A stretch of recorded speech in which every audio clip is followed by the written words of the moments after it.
If your dog has ever done something that left you completely confused, you are not alone.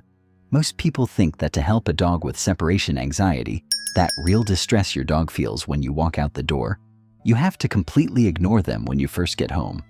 Or maybe you have heard that you always have to win a tug-of-war to show them who is boss and maintain the social structure. But research suggests that these old, outdated myths might actually be quietly damaging the special bond you share with your pup. The truth is, love and trust are not built through strict rules or dominance. They are built through 7 very small, very normal moments that happen right inside your living room every single day. If your dog has been showing some unwanted behavior lately, like getting overly anxious when the doorbell rings or pacing when left home alone, please do not blame yourself. You are doing your best, and this does not mean you have done anything wrong. Actually, if you are always trying to do right by your dog, drop a number 9 in the comments down below right now. It shows you are part of a community that really cares, and it is a great reminder that you are not alone in this pet parenting journey.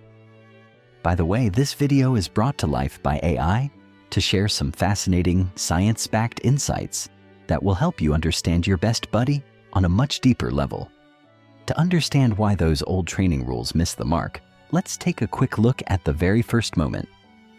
Have you ever wondered why your dog just sits there on the couch, staring deeply into your eyes? A lot of old school advice would tell you this is a challenge, something related to a pack mentality that you need to correct. But behaviorists have observed that this is absolutely not the case. When you hold soft, gentle eye contact with your dog, a literal chemical reaction is happening inside both of your bodies. Back in 2015, a really fascinating study from Azabu University was published in the journal Science. They found that this mutual gaze causes oxytocin, the love hormone, to spike in both you and your dog at the exact same time. What is incredibly special about this is that this biological loop evolved exclusively between humans and dogs. Even wolves raised by humans do not show this same reaction. So, the next time your dog looks up at you, do not look away. Hold their gaze softly for a few seconds. It is essentially giving them a hug with your eyes. But connecting with your dog is not just about how you look at them. It is also about how you speak to them. You have probably been told at some point to stop using that high-pitched baby talk with your dog. People say it spoils them or makes them less obedient. Well, those people are actually wrong. That high-pitched, super excited voice you use is doing some real neurological work. Imagine you are walking your dog through Central Park on a beautiful afternoon.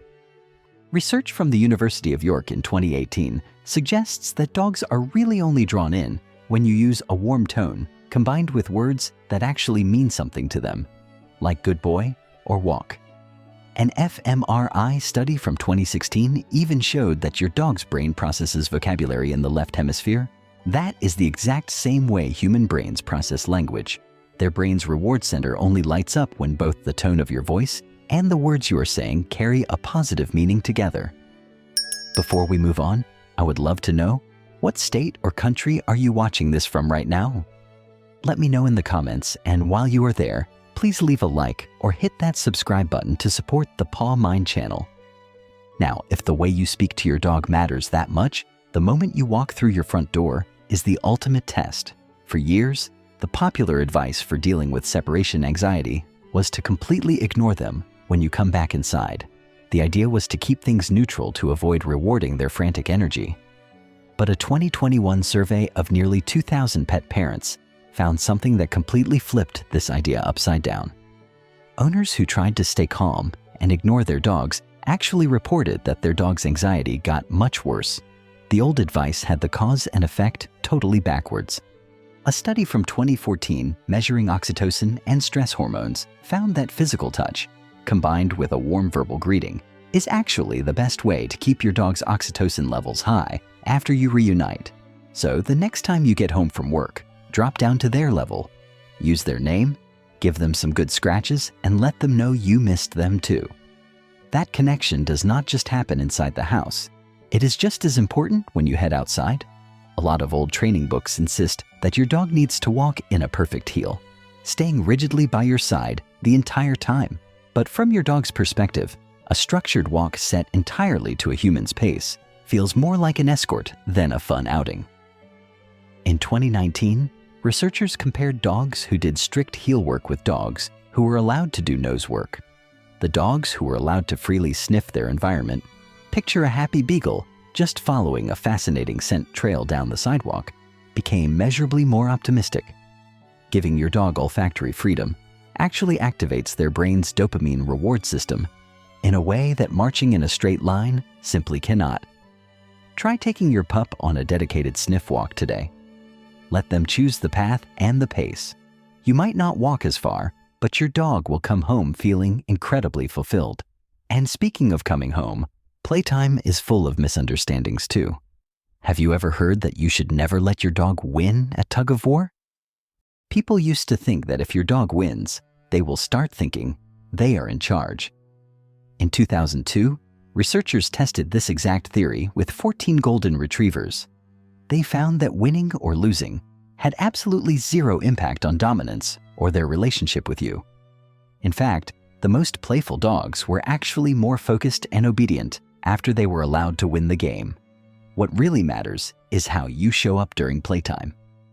Warm verbal praise lowers their stress hormones, while harsh discipline causes a spike in cortisol, a chemical their body releases under pressure. Is this surprising to you? If it is, go ahead and share this video with your dog-loving friends, and do not forget to comment what state you are watching from. This positive attitude naturally leads us to a truth that might change how you think about training forever. Some people think you need to use harsh corrections or incredibly expensive treats to train a dog effectively. But let's look at what is happening inside their brain. A 2016 fMRI study showed that for many dogs, the reward center in their brain lights up just as much, if not more, for verbal praise as it does for food. On the flip side, dogs who are trained with aversive methods or punishments show significantly higher levels of cortisol and tend to be much more pessimistic in general. It is like that stress just leaks into the rest of their day. You do not need fear to teach them. Just 3 minutes of positive reinforcement before their meals, using clear feedback, happy praise, and maybe a fun puzzle feeder or a Kong toy, teaches their brain to view your approval as the ultimate reward. It is totally doable, with just a little patience. But there is one final moment that will probably surprise you the most, because it requires you to do absolutely nothing at all. You do not always have to be actively entertaining your pup. Just sitting passively next to them can reduce their stress just as effectively as petting them. But a groundbreaking 2025 study tracking 85 pet parents and their dogs revealed something pretty incredible. The biggest factor that raised a dog's stress levels was not that the owner had a demanding job, it was work-related rumination. That means the inability to mentally leave work at the door. Your dog's stress levels actually mirror your own internal mental state. So, this final habit really comes down to where your head is at.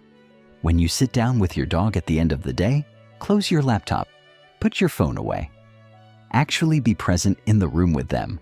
Your dog is always reading your emotional state, so make sure you are giving them a calm, safe energy to mirror. The beautiful thing about all 7 of these moments is that you do not need fancy gear, expensive training tools, or hours of free time. The bond you share with your dog is written in neurochemicals and built through the quiet everyday moments you might not even notice. It is a slightly longer gaze, a warm, genuine greeting at the door. A walk where you let them follow their nose down the block. Your dog does not need you to be perfect, they just need you to understand them, and that is already something incredibly special. If learning about the science behind these little moments changed the way you look at your dog, please subscribe to the channel. And I would love to hear from you in the comments. Which one of these 7 habits are you going to try out first today?